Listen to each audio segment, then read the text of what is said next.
Fala galera, sejam todos bem-vindos a mais uma aula de anatomia.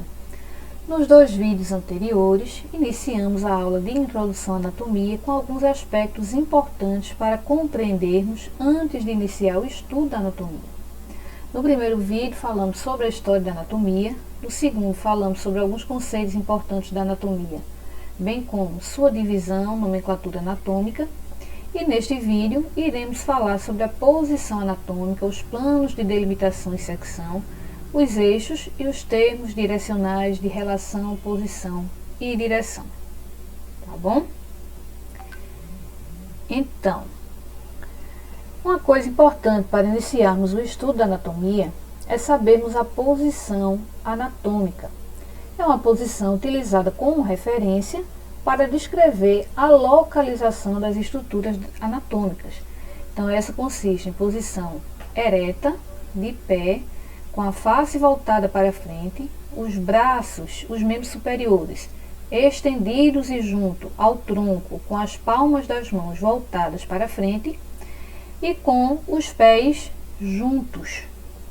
Então, todas as estruturas do corpo, elas são descritas obedecendo a essa posição. Então, se colocarmos uma pessoa nessa situação descrita, corresponde também à posição de um cadáver deitado numa lousa ou a de um paciente numa mesa cirúrgica. Sabendo a posição anatômica, vamos imaginar esse indivíduo dentro de uma caixa, exatamente do seu tamanho, onde todos os lados toquem o seu corpo.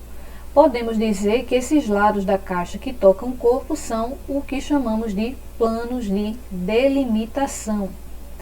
Então, temos dois planos horizontais, um superior e um inferior, e nós temos 4 planos verticais, um anterior, um posterior e 2 planos laterais, direito e esquerdo. Esses planos, eles passam tangentes ao nosso corpo, sem seccionar, eles apenas delimitam. Por isso são denominados de planos de delimitação. Já os planos de secção, eles são aqueles que seccionam o corpo, que dividem em 2 partes. Então, nós temos 3 planos de secção, um horizontal e 2 verticais. O plano horizontal é o plano transverso. Esse plano, ele secciona o corpo em uma parte superior e uma parte inferior. Os planos verticais são o plano coronal, também denominado de plano frontal, que ele divide o corpo em uma parte anterior e uma parte posterior, e o plano sagital, que divide o corpo em uma parte direita e uma parte esquerda. Quando esse plano sagital ele está exatamente no meio do corpo, ele é denominado de plano sagital mediano. Os eixos, eles são linhas imaginárias que se estendem no centro de um plano de delimitação ao centro do plano de delimitação oposto.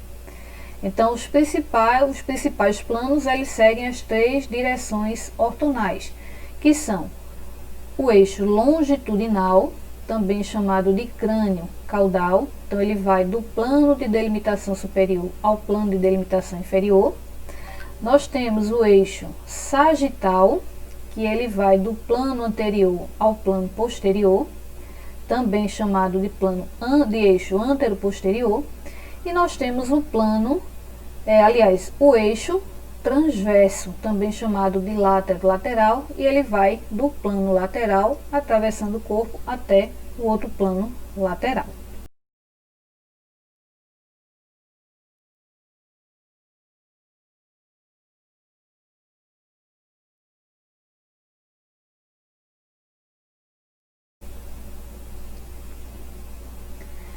Na anatomia, nós utilizamos vários termos para descrever a relação entre as partes do corpo ou comparar a posição relativa entre 2 ou mais estruturas.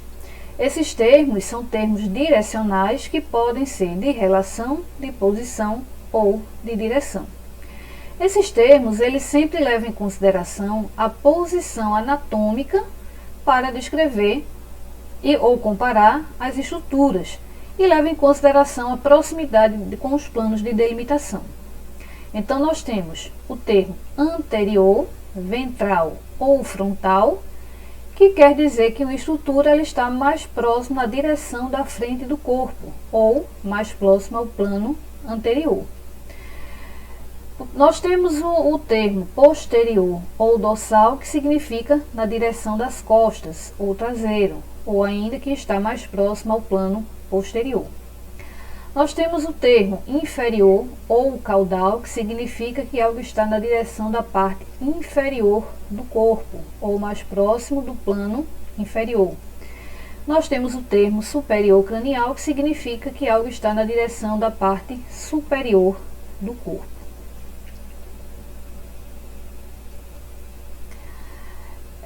Nós temos ainda, principalmente quando falamos, como tomamos como parâmetro os planos laterais, utilizamos ainda os termos lateral, medial e mediano. Exatamente no meio dos dois planos laterais, nós utilizamos o termo mediano, que significa que uma determinada estrutura está localizada exatamente na linha sagital mediana do corpo, ou no plano de secção mediano, que divide o corpo em duas metades exatamente iguais. Quando uma estrutura, dizemos que uma estrutura é mediana, utilizamos o termo medial, significa que está mais próximo dessa linha mediana do corpo. Quando utilizamos o termo lateral, significa que está mais afastado do plano sagital mediano. Então, podemos observar essa nomenclatura aqui, por exemplo, aos ligamentos do joelho. O ligamento medial, que está mais próximo da linha mediana do corpo, enquanto que o lateral é o que está mais afastado. Além dos termos medial, mediano e lateral, nós também utilizamos o termo intermédio e médio. Utilizamos o termo intermédio em comparativos também de lateralidade. Quando já usamos o termo medial e lateral e a estrutura que se interpõe entre os dois recebe o qualitativo de intermédio. Então, podemos observar essa nomenclatura, esses termos na nomenclatura dos ventres do quadríceps. Então, temos o vasto medial, o vasto lateral e o intermédio. Nenhum desses é mediano, por quê? Porque não está na linha mediana do corpo. Utilizamos ainda o termo médio para localizarmos uma estrutura interposta entre uma superior e uma inferior, ou ainda entre uma anterior e uma posterior. Então, podemos observar essa nomenclatura, por exemplo, nos lobos do pulmão. O pulmão direito tem 3 lobos, superior, médio e inferior. O pulmão esquerdo tem apenas 2 lobos, então, um superior e um inferior.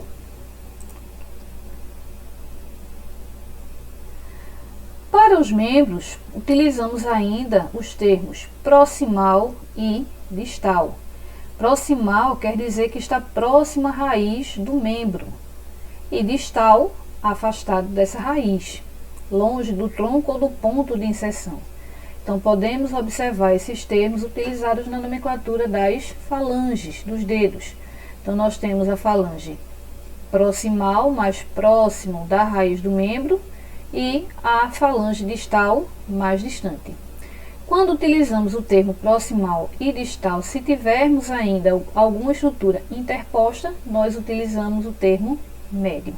Nesse caso, falange proximal, falange média e falange distal. Utilizamos ainda os termos superficial e profundo. Para isso, tomamos como parâmetro a superfície do corpo. Então, superficial significa que está mais próximo da superfície do corpo, enquanto que profundo significa mais afastado da superfície do corpo, mais localizado internamente. Utilizamos ainda os termos homolateral e contralateral. Homolateral significa dizer que está do mesmo lado do corpo ou de uma outra estrutura. Por exemplo, os membros superior direito e o membro inferior direito, eles são homolaterais.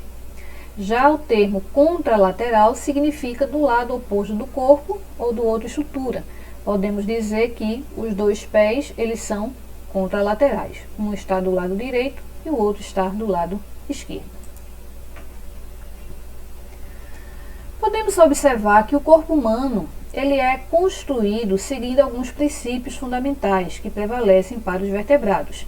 São 4 princípios: o princípio da antimeria, o princípio da paquimeria e o princípio da metameria e o princípio da estratimeria. O princípio da antimeria é o princípio segundo o qual o corpo dos vertebrados ele está dividido em 2 metades, uma esquerda e uma direita. Essa divisão em antímeros é feita pelo plano sagital mediano. Também é chamado de plano de simetria bilateral, porque divide o corpo em 2 metades aparentemente iguais, porém opostas, espelhadas.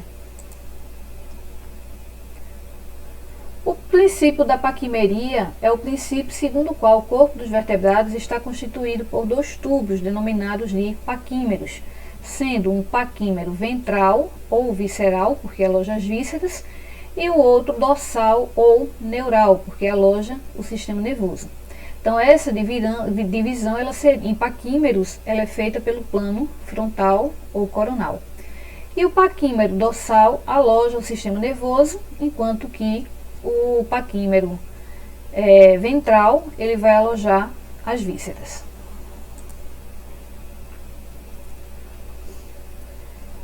O princípio da metameria é o princípio segundo o qual o corpo dos vertebrados está constituído por segmentos denominados de metâmeros, os quais apresentam a mesma constituição e o mesmo significado funcional. Então, essa divisão em metâmeros ela é feita de acordo com o plano transversal. No corpo dos vertebrados, a metameria é evidente, por exemplo, na coluna vertebral, nas costelas e na distribuição dos nervos medulares, dos nervos espinais. Então, cada parte dessa daqui, ela vai ter o mesmo significado funcional que as demais. E o princípio da estratigrafia é o princípio segundo o qual o corpo dos vertebrados está constituído por camadas ou estratos superpostos. Como essa figura ao lado aqui mostra, a pele é a camada mais superficial, vindo seguida da tela subcutânea, depois da fáscia muscular, das camadas musculares, por fim, músculos e vasos, até chegar na parte mais interna, que são os ossos. Então, o corpo dos vertebrados, de forma geral, eles são organizados seguindo esses princípios e o corpo humano também.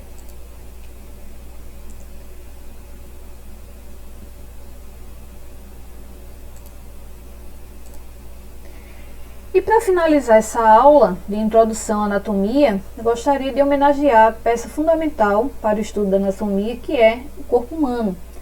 No caso, o cadáver, e que na maioria das vezes é um cadáver desconhecido, de algum indigente e quem jamais em vida se imaginou parar em um laboratório de anatomia, ter seu corpo retalhado para que profissionais de saúde se formem, curem vidas.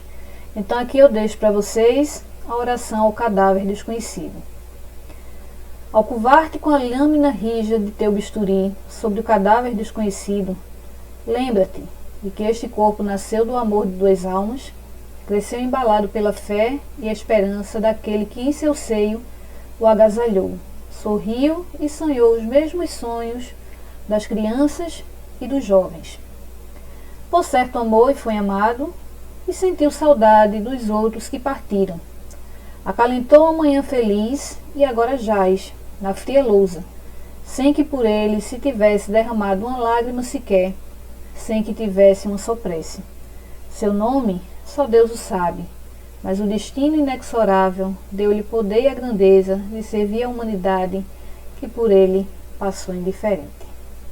Espero que vocês tenham gostado e até a próxima aula.